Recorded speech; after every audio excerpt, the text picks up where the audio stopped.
ধর্মীয় ব্যক্তিত্ব একজন রাব্বি, তার সঙ্গে দাজ্জালের সাক্ষাৎ ইতিমধ্যে হয়ে গেছে। তার মানে দাজ্জাল পৃথিবীতে ইতিমধ্যে চলে আসছে। সুপ্রিয় দর্শক শ্রোতা ভাই বোন, ইসরায়েলের প্রথম সারির একটি দৈনিক, একটি গণমাধ্যম ইসরায়েল টুডে, সেখানে দাজ্জালের আগমন সম্পর্কে একটা তথ্য দেওয়া হয়েছে একটি সাক্ষাৎকারে। সেই তথ্যকে কেন্দ্র করে পৃথিবীর অনেক মানুষের মধ্যে কৌতূহল তৈরি হয়েছে, আলোড়ন সৃষ্টি হয়েছে। সেই সাক্ষাৎকারটা দিয়েছেন একজন ইহুদি ধর্মপণ্ডিত বা রাব্বি। তিনি সেই সাক্ষাৎকারে দাবি করেছেন যে তাদের ধর্মীয় ব্যক্তিত্ব, সিনিয়র ধর্মীয় ব্যক্তিত্ব একজন রাব্বি, তার সঙ্গে দাজ্জালের সাক্ষাৎ ইতিমধ্যে হয়ে গেছে। তার মানে দাজ্জাল পৃথিবীতে ইতিমধ্যে চলে আসছে এবং এর মাধ্যমে তারা মনে করেন যে দাজ্জালের আগমনের মাধ্যমে তাদের বিস্তার ঘটবে, তাদের প্রভাব পুরো পৃথিবীতে প্রতিষ্ঠিত হবে। কারণ ইহুদি ধর্মমত অনুযায়ী তারা দাজ্জালের আগমনকে ইতিবাচকভাবে দেখে, তারা তাকে ত্রাণকর্তা মনে করে। তারা মনে করে দাজ্জাল আসার পর গোটা পৃথিবী তাদের কর্তব্যগত হবে। এবং এই ঘটনার প্রেক্ষিতে তারা ইসরায়েলের বাইরে সফর করছেন না, সবাই ইসরায়েলের ভিতরে অবস্থান করছেন। বিশেষ করে তাদের ধর্মীয় ব্যক্তিত্বরা ইসরায়েলের বাইরে কেউ যাচ্ছেন না, কারণ তারা মনে করেন তাদের ধর্মবিশ্বাস হলো দাজ্জাল আগমন করার পর পৃথিবীতে একটা ব্যাপক অস্থিরতা দেখা দিবে এবং সেই অস্থিরতায় পুরো পৃথিবীতে যে বিপর্যয় দেখা দিবে, যে ক্ষয়ক্ষতি হবে, সেটা পৃথিবীতে কোনো যুদ্ধেও এত ক্ষয়ক্ষতি হয় না। এবং অনেকটা বর্তমান করোনা পরিস্থিতির যে বিপর্যয় দেখা দিচ্ছে পৃথিবীতে, তারা সেটাকে সেই দাজ্জাল আসার পরবর্তী তাদের ধর্মীয় দৃষ্টিকোণ থেকে যে বিপর্যয় হওয়ার কথা সেটা বলে তারা ব্যাখ্যা করছে। ইসলাম আসলে এ ব্যাপার কি বলে? একজন মুসলিম হিসেবে আমাদের বিশ্বাস কি হওয়া উচিত? দাজ্জাল কি আসলে চলে এসছে বা এই সময় দাজ্জাল চলে আসার কথা কি না? আমরা তাদের এই সাক্ষাৎকার বা তাদের সংবাদকে বা তাদের এই দাবিকে বিশ্বাস করবো কিনা বা কীভাবে ব্যাখ্যা করবো, এ বিষয়ে আমরা সংক্ষেপে কিছু কথা বলবো। মা তৌফিক ইল্লা বিল্লাহ। প্রিয় দর্শক, কিয়ামত নিকটবর্তী হয়ে গেছে। এ বিষয়ে রাসূল আকরাম সাল্লাল্লাহু আলাইহি ওয়াসাল্লাম অনেক আগে আমাদেরকে জানিয়েছেন। তিনি বলেছেন, বুইসতু আনা ওয়াসসাআতু কাহাতাইন, আমার এবং কিয়ামতের অবস্থান হলো দুই আঙ্গুলের মতো। অর্থাৎ আমার পরে পৃথিবীর সবচেয়ে বড় ঘটনা হলো কিয়ামত তথা পৃথিবীর বা মহাবিশ্বের ধ্বংস বা মহাপ্রলয়। তারপরে কিয়ামতের অনুষ্ঠান ঘটবে। আর কিয়ামত কবে হবে বা মহাপ্রলয় কবে হবে তার দিনক্ষণ তিনি না বললেও নবী আলাইহিস সালাম আমাদেরকে অনেকগুলো পূর্বাভাস বা আলামতের কথা বলেছেন। সেই আলামতগুলো দুই ধরনের, কিছু আছে ছোট আলামত, কিছু আছে বড় আলামত। কিয়ামতের ছোট আলামত প্রায় 100-রও বেশি। সেই 100 আলামতের ভিতরে সর্বশেষ আলামত যেটা বলতে পারি তা হলো ইমাম মাহদির আগমন। ইমাম মাহদির আগমন এখনও পৃথিবীতে ঘটেনি, তবে ইমাম মাহদির আবির্ভাবের পূর্ব মুহূর্তের পরিস্থিতি পৃথিবীর কেমন থাকবে সে সম্পর্কে হাদিস থেকে ধারণা পাওয়া যায়। সেটা হলো গোটা পৃথিবীতে অন্যায়, অবিচার, অত্যাচার, জুলুম এটায় পরিপূর্ণ হয়ে যাবে।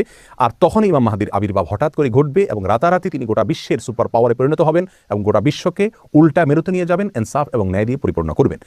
এরপরে কিয়ামতের বড় আলামতগুলো দেখা দিবে, যে সম্পর্কে সহিহ মুসলিম হাদিসে নবী আলাইহিস সালাম বলেছেন কিয়ামত ঘটবে না 10টি আলামত আসা ছাড়া। সেগুলোকে উলামায়ে কেরাম, ইসলামের বড় বড় পণ্ডিতগণ, ইমামগণ কিয়ামতের বড় এবং বৃহৎ আলামত হিসাবে চিহ্নিত করেছেন। সেই আলামতগুলোর একটি হলো বড় ধোঁয়া দেখা দিবে কিয়ামতের আগে, যে ধোঁয়া পৃথিবীর ইতিহাসের বড় ঘটনা হবে এবং অনেক ব্যাপক আকারে হবে। আর দ্বিতীয়ত যে ঘটনাটি ঘটবে তা হলো দাজ্জালের আগমন ঘটবে এবং আরেকটি আলামত ঘটবে তা হলো দাব্বাতুল আরদ নামক একটা প্রাণীর অলৌকিকভাবে আবির্ভাব ঘটবে এবং সেই মানুষের সাথে কথাবার্তা বলবে। চতুর্থত হলো ঈসা আলাইহিস সালামের আগমনের ঘটনাটি ঘটবে, তিনি আসমান থেকে অবতরণ করবেন। 5 নম্বর হলো ইয়াজুজ মাজুজের আবির্ভাব ঘটবে। 6 নম্বর হলো একটি ভূমিধস বড় আকারে হবে পৃথিবীর পূর্ব প্রান্তে। 7 নম্বর হলো একটা ভূমিধস হবে মধ্য প্রান্তে পৃথিবীর বা আরব উপদ্বীপে। আর 8 নম্বর হলো পৃথিবীর পশ্চিম প্রান্তে আরেকটি বড় ভূমিধস ঘটবে। 9 নম্বর হলো সূর্য প্রথমবারের মতো পৃথিবীর ইতিহাসে পশ্চিম দিক থেকে উদিত হবে পূর্ব দিকের বিপরীতে। আর 10 নম্বর হলো একটি আগুনের আবির্ভাব ঘটবে, যে আগুন মানুষকে ধাওয়া করতে করতে হাসরে একত্রিত করবে। এই বড় 10টি আলামতের ভিতরে আমরা দেখতে পেলাম যে শুরুর দিকে রয়েছে দাজ্জালের আবির্ভাব, তারও আগে দোকান বা ধোঁয়ার ঘটনা ঘটবে। ধোঁয়ার ঘটনা এখনও ঘটেনি পৃথিবীতে, আমরা জানি। তারও আগে ইমাম মাহদির আগমন ঘটবে, সেটিও এখনও পৃথিবীতে ঘটেনি। অতএব একজন মুসলিম হিসেবে আমাদের বিশ্বাস হবে দাজ্জালের আগমন এখনও ঘটেনি, কারণ দাজ্জাল আসার আগে পৃথিবীতে আর অনেক কিছু ঘটনা ঘটবে যেগুলো এখনও ঘটেনি। দাজ্জাল। ফাতেমা বিনতে কায়েস বলেন, সাময়িত মুনাদি ইউনাদিয়া সালাতু জামিয়া, শুনলাম একজন লোক বলে যাচ্ছে সালাত শুরু হতে যাচ্ছে। আমিও তখন বের হয়ে গেলাম সালাত আদায়ের জন্য। সালাত আদায় করার পরে জালাসা রাসূলুল্লাহ সাল্লাল্লাহু আলাইহি মিম্বারিহি, আল্লাহর নবী কাঠের মিম্বারের উপরে উঠে বসলেন। তখন তিনি হাসছিলেন, হাসি হাসি মুখ। তিনি বললেন, কুল্লু মুসাল্লি আলজামু মাকানাহু, সবাই নিজ নিজ জায়গায় বসে থাকো। হাল তাদরুনা লিমা জামাতাকুম, সঙ্গী সাথে বলতে পারো আমি তোমাদের কেন বসতে বললাম? মা জামাতাকুম লিরাগবাতিন ওয়া রাহবাতিন, আমি তোমাদেরকে জাহান্নামের ভয় দেখার জন্য আর জান্নাতের প্রতি আগ্রহী করার জন্য বসতে বলিনি। আনা তামিমাত দারি কানা রাজুলান নাসরানিন ফাজাআ আসলামা হাদাসানি হাদিসান কুনতু ওয়াহাদিসুকুম আন মাসিহিদ দাজ্জাল। তামিম দারি একজন খ্রিস্টান মানুষ, ও এসেছে, ইসলাম গ্রহণ করেছে। ও দাজ্জালের একটা কাহিনী বলছে, যে কাহিনী আমি তোমাদের বলি। ও বলছে লাকান্না ফি সাফিনাতিন বাহরিতিন মা সালাসিনা রাজুলান মিন লাকমিন ওয়া জোজাম, আমরা লাখম এবং জোজাম সম্প্রদায়ের 30 জন মানুষ নৌকায় উঠেছিলাম, স্টিমারে। ও বলছে, তামিমদারি বলছে যে আমরা লাখম এবং জোজাম সম্প্রদায়ের 30 জন মানুষ স্টিমারে উঠেছিলাম। লম্বা চুল, এত গায়ে রূপের কারণে বোঝা যায় না কোথায় তার মুখ কোথায় তার পিছন। আমরা বললাম তুমি কে? তখন বলছে আনাল জাসাসা, আমি হচ্ছে সিআইডি গোয়েন্দা। ওই ঘরে একটা লোক আছে, তোমরা দৌড়িয়ে ওখানে যাও। ওই যে লোকটা এস্তাকেলা খাবার এরকম তোমাদের সংবাদ পাওয়ার জন্য ব্যস্ত হয়ে গেছে। ওই যে ঘর, ওই ঘরে একটা লোক আছে, তোমাদের সংবাদ জানার জন্য ব্যস্ত হয়ে গেছে। ফাফারেক নান তা কোনো শয়তান আতান। আমরা ভয় পেলাম, শয়তান নাকি, আশ্চর্য আকৃতির শয়তান নাকি। ফাসরানা, দৌড়িয়ে চলে গেলাম। ফাতাখনা দায়রা, ঘরে ঢুকে গেলাম। আল্লাহুস সামাদ, রাআইনা ফিহা ইনসানান আযীমান মা রাআইতু খালকান কাত্ত মাসদুদাতান ইয়াদুহু ইলা উনুকিহি ওয়া বাইনা কাবাইহি ইলা রিজলাইহি বিল হাদিদে।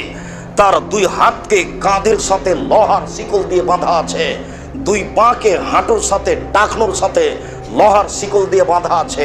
এক হয়তোবা ডান হাত ডান পায়ের নিচ দিয়ে, বাম হাত বাম পায়ের নিচ দিয়ে কানে ভাবে জড়িয়ে আছে লোহার শিকল দিয়ে। তাকে এত শক্ত করে বাঁধা আছে, এরকম শক্ত বাঁধা কোনোদিন দেখিনি, এত বড় মানুষও কোনোদিন দেখিনি। এসব বাইনা সামায়ালার যে লাফ দিয়ে আকাশে উঠে যাচ্ছে, আবার নিচে পড়ছে, লাফ দিয়ে আকাশে উঠে যাচ্ছে, আবার নিচে পড়ছে। অবাক হয়ে গেলাম, এরকম মানুষ তো জীবনে কোনোদিন দেখিনি। আমরা বললাম মানান্তা তুমি কে? তখন বলছে আনতুম কাদার তমনি ফাঁক বেরিন মানান্তুম। আরে তোমরা তো জেনেই যাবা আমি কে, তোমরা বলো তোমরা কারা। তখন আমরা বললাম আমরা আরবের মানুষ, একটা নৌকায় উঠেছিলাম, স্টিমার আমাদের 1 মাস নিয়ে খেললো, কোথায় যে গেলাম বুঝতে পারলাম না। তারপরে আমরা দ্বীপে নামলো, একটা প্রাণীর সাথে দেখা হলো, প্রাণীর গায়ে খুব লোম, আমরা বুঝতে পারলাম না কোথায় তার মুখ কোথায় তার পিছন। ও বললো যে এই ঘরে একটা লোক আছে, সে দেখার জন্য ব্যস্ত হয়েছে, আমরা আসলাম দেখি অবস্থা। আচ্ছা আচ্ছা আচ্ছা আচ্ছা ঠিক আছে। কোথায় আছে দাজ্জাল? জেরুজালেমে। বলছে জেরুজালেম আছে। ওই ভাইরাস বক্তা শিখাইছে, ওই ভাইরাস বক্তা দাজ্জাল নাকি জেরুজালেম আছে। খাটাস বক্তা, তুমি হাদিস পড়ো না, জানো না? আল্লাহ রাসূল বলেছেন ইয়াখরুজুদ দাজ্জাল মিন আসবাহান মিন ক্বরিয়াত ইয়াহুদ ইয়াহুদিয়া। আল্লাহ রাসূল বলছেন দাজ্জাল বের হবে আসবাহান শহরের ইয়াহুদি নামক গ্রাম থেকে, এলাকা থেকে। ওয়ামাহু সাবউন আলফাম মিনাল ইয়াহুদ, আর তার সাথে তখন ইহুদিদের প্রশিক্ষিত ৭০,০০০ ইহুদি থাকবে। ১৩,৩৪৩ নম্বর হাদিস মুসনাদ আহমদের মধ্যে এসেছে। তাহলে ইরানে আছে কে? কে? দাজ্জাল। দাজ্জালকে প্রতিপালন করতে পুষছে কারা? শিয়ারাই পুষছে। আর আপনার মুখ দিয়ে বের করছে দাজ্জাল নাকি জেরুজালেমে আছে। সি সি সি সি। কিয়ামতের আগে যে মালহামার যুদ্ধ হবে, তখন রাসূল সাল্লাল্লাহু আলাইহি ওয়াসাল্লাম বলেছেন মালহামার যুদ্ধের সময় মুসলমানদের ফুস্তাদ বা তাবু হবে, শিবির হবে এই ফিলিস্তিনের দামেস্কের পাশে আল গৌতা নামে এক জায়গা আছে, ওই গৌতাতে। এবং ঈসা আলাইহিস সালাম এসে যে দাজ্জালকে হত্যা করবেন সেটাও ওই শামে, ফিলিস্তিনের এখনো একটা জায়গা আছে, ওই জায়গাটার নাম এখনো বাবুল লুদ। ওখানে তিনি দাজ্জালকে হত্যা করবেন। এবং সেখানে একটা সাদা মিনারা আছে, ফেরেশতার পাখায় ভর করে ঈসা আলাইহিস সালাম তখন সেখানে নেমে আসবেন। ওই ফিলিস্তিনের ওই শাম দেশের ওই মিনারার পাশে তিনি এসে পৃথিবীতে তিনি নজুল করবেন, নজুল ঈসা আলাইহিস সালাম। তো তিন এবং জাইতুনের কসম করে বেসিক্যালি আল্লাহ তাআলা ঈসা আলাইহিস সালামের জন্মস্থানের কসম করেছেন। কারণ তিন এবং জাইতুন, ডুমুর এবং জলপাই, অলিভ কোন দেশে বেশি হয়? শাম দেশে। আওয়াজ করে বলেন কোন দেশে? বর্তমান ফিলিস্তিন এবং সিরিয়া। এবং ওই ভূখণ্ডে আল্লাহ নবী ঈসা আলাইহিস সালামের জন্মস্থান। তাহলে এই দুই ফলের কসম করে বেসিক্যালি আল্লাহ তাআলা ঈসা আলাইহিস সালামের জন্মস্থানের কসম করেছেন। ওনার প্রতি নাজিল হওয়া যে তাওরাত ইনজিল গ্রন্থ, এই রেভেলেশনের কসম করেছেন। আচ্ছা, এরপরে ওয়াতুরি সিনিন, সিনাই পর্বতের কসম। সিনাই পর্বত বা তুর পাহাড় হচ্ছে মিশরে অবস্থিত, আর মিশর হচ্ছে মুসা আলাইহিস সালামের জন্মস্থান। দাজ্জাল এখন কোথায় আছে? উত্তর, সে পৃথিবীতেই আছে। কোথায় আছে? পৃথিবীতেই। কোথায় আল্লাহ পাক রেখেছেন আমরা জানি না, কিন্তু সে যে পৃথিবীতেই আছে তার প্রমাণ তামিম দারির একটা হাদিস। তামিম দারি রাদিয়াল্লাহু আনহু একটা দ্বীপের মধ্যে দাজ্জালকে বন্দী অবস্থায় দেখেছেন। দেখে নবীর কাছে এসে বলেছেন যে আমি এটা দেখেছি। নবী সাল্লাল্লাহু আলাইহি ওয়াসাল্লাম বলেছেন আমি তোমাদেরকে যে দাজ্জাল সম্পর্কে সতর্ক করেছিলাম এটাই সেটা, সে বের হবে অচিরেই। এবং সেদিন সে বলেছিল যে এই বাইসানের খেজুর বাগানে খেজুর থাকবে না, এখন সেখানে খেজুর নাই। সে বলেছিল তাবারিয়া হ্রদে যখন পানি থাকবে না তখন আমি বের হব, এখন তাবারিয়া হ্রদে পানি নাই, সময় ক্লোজ। সে কোথা থেকে বের হবে? উত্তর, তার বের হওয়ার সম্পর্কে 3টা বর্ণনা পাওয়া যায়। এক, সে ইস্পাহান থেকে বের হবে। ইস্পাহান হচ্ছে ইরানের একটা জায়গা। কোন জায়গা? ইরানের একটা জায়গা। এবং সেখানে ইস্পাহান নামে একটা জায়গা আছে। এমন হতেই পারে যে ইরান এই জায়গাটুকু অচিরেই বা ভবিষ্যতে ইসরায়েলের অন্তর্ভুক্ত হয়ে যেতেও পারে।